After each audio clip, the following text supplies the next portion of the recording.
अभिनीत और उनका दोस्त हर्ष चोरी छुपे कॉलेज के थर्ड फ्लोर पर चले जाते हैं। थर्ड फ्लोर पर उन्होंने देखा कि दूर गैलरी में एक लड़की खड़ी थी जिसके शरीर पर जख्म थे और उसका चेहरा काफी डरावना था। इसके बाद क्या हुआ जानेंगे आगे की कहानी में, लेकिन कहानी में आगे बढ़ने से पहले हर बार की तरह अपने इष्ट को याद जरूर कर लें, क्योंकि आत्माएं हर जगह होती हैं। तो चलिए शुरू करते हैं आज की कहानी।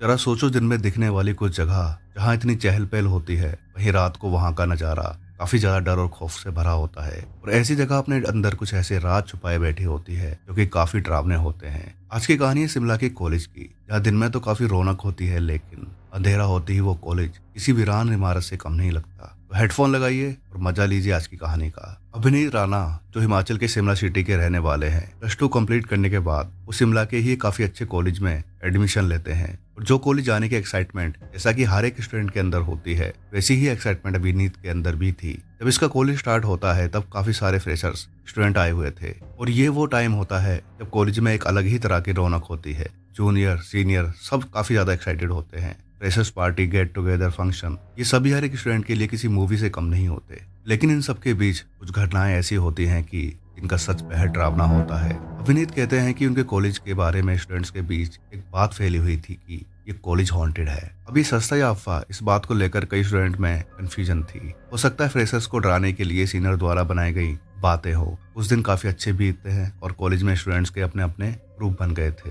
अभिनीत का भी काफी अच्छा ग्रुप बन गया था। तो एक दिन की बात है, अभिनीत और उसके कॉलेज के फ्रेंड्स बैठकर गपशप कर रहे थे। बातों ही बातों में कॉलेज के हॉन्टेड होने की बात छिड़ जाती है। कई लोग इस बात को सच मान रहे थे और कई लोग इसको सिर्फ एक अफवाह मानने वालों में अभिनीत और उसका एक दोस्त हर्ष भी था। इस टॉपिक पर बहस छिड़ जाती है और ये टॉपिक एक हॉट टॉपिक में बदल जाता है। और जोश जोश में अभिनीत और उसका फ्रेंड एक चैलेंज एक्सेप्ट कर लेते हैं, जो कि उनको एक्सेप्ट नहीं करना चाहिए था। और ये चैलेंज क्यों एक्सेप्ट नहीं करना चाहिए था, ये सब आपको आगे पता चलने वाला है। और ये चैलेंज दोनों को लाइफ का सबसे डरावना अनुभव देने वाला था। चैलेंज ये था कि रात को इन दोनों को कॉलेज के अंदर आना था और थर्ड फ्लोर, जिसके बारे में कहा जाता है कि हॉन्टेड है, वहां पर जाना है। अभिनीत तो उसका फ्रेंड इस चैलेंज को एक्सेप्ट करने के बाद प्लानिंग करने लगते हैं कि कैसे अंदर आया जाए, क्योंकि रात को कॉलेज के अंदर किसी की भी एंट्री अलाउड नहीं थी। ये दोनों रात होते ही किसी तरह गार्ड को चकमा देकर एंट्री कर लेते हैं। वैसे तो ये लोग आसानी से अंदर चले जाते हैं, लेकिन अभिनीत कहते हैं कि पता नहीं क्यों इन दोनों को वहां पर काफी डर महसूस हो रहा था और कॉलेज की बिल्डिंग काफी डरावनी लग रही थी। अभिनीत और उनका दोस्त हर्ष को बिलीव नहीं हो रहा था कि ये लोग इसी कॉलेज में स्टडी करते हैं। दिन में जहाँ ये कॉलेज इतना चहल पहल वाला लगता है, वही रात में उतना ही डरावना। अभिनीत और उनका दोस्त डरते हुए थर्ड फ्लोर की तरफ जा रहे थे। हर एक बढ़ते कदम के साथ साथ दोनों के दिल की धड़कन भी बढ़ती जा रही थी। दोनों डरे सहमे आगे बढ़ रहे थे कि तभी एक क्लासरूम का दरवाजा तेजी से बजता है।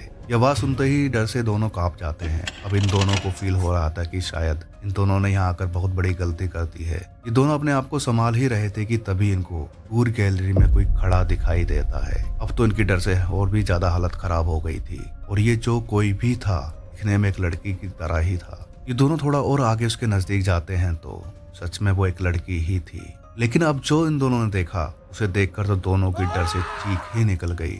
इन दोनों ने देखा वहां एक लड़की जिसके पूरे शरीर पर जख्म थे खड़ी है और उसके सर से खून बह रहा था। इस लड़की का चेहरा काफी डरावना था और वो लड़की इन दोनों को घूर रही थी। ये दोनों अपनी जान बचाने के लिए वहां से भागना शुरू कर देते हैं, लेकिन वो लड़की भी इनके पीछे आने लगती है। ये चीखते हुए नीचे की तरफ आते हैं और पीछे पलट कर देखते हैं तो वही लड़की इनको देखकर हंस रही थी। इनके चीखने की आवाज सुनकर सिक्योरिटी गार्ड भी वहां पर आ जाता है और इन दोनों को यहाँ देखकर हैरान हो जाता है। सिक्योरिटी गार्ड को ये दोनों सारी घटना बताते हैं और उससे माफी मांगते हैं कि उनकी कंप्लेंट ना की जाए। सिक्योरिटी गार्ड को इन दोनों पर रहम आ जाता है और वो इन दोनों को बताता है कि एक लड़की की आत्मा है जिसने कई साल पहले बिल्डिंग से कूदकर सुसाइड कर लिया था, और अब उसी लड़की की आत्मा रात को यहाँ भटकती है। रात में कई गार्ड्स ने उसको देखा है। अभिनीत कहते हैं ये इंसिडेंट उनकी लाइफ का सबसे डरावना इंसिडेंट है, और नेक्स्ट डे इन दोनों ने सबको इसके बारे में सबको बताया, बट मोस्टली लोगों ने इनकी बात पर यकीन नहीं किया। या नादानी में हमें इस तरह के चैलेंज एक्सेप्ट करना चाहिए? आप लोगों का क्या मानना है इस बारे में, हमें कमेंट करके जरूर बताओ। और आज की कहानी आपको कैसी लगी वो भी कमेंट करके जरूर बताएं। अगर ये कहानी आपको अच्छी लगी है तो इसको लाइक शेयर कमेंट जरूर करें, अपनी फैमिली एंड फ्रेंड के साथ ज़्यादा शेयर करें। अगर आप भी अपनी कहानी शेयर करना चाहते हैं तो हमारे दिए गए ID के लिंक और email ID के लिंक पर शेयर कर सकते हैं। लिंक डिस्क्रिप्शन में दिए गए हैं। इस तरह की और कहानी सुनने के लिए हमारे चैनल को सब्सक्राइब कर लें, क्योंकि मैं इस तरह की बेहद रोमांचक, सच्ची और ड्रामे घटनाएं लेकर आप लोगों के सामने लेकर आता रहूंगा। तो मिलते हैं नेक्स्ट वीडियो में, तब तक अपना ध्यान रखें। धन्यवाद।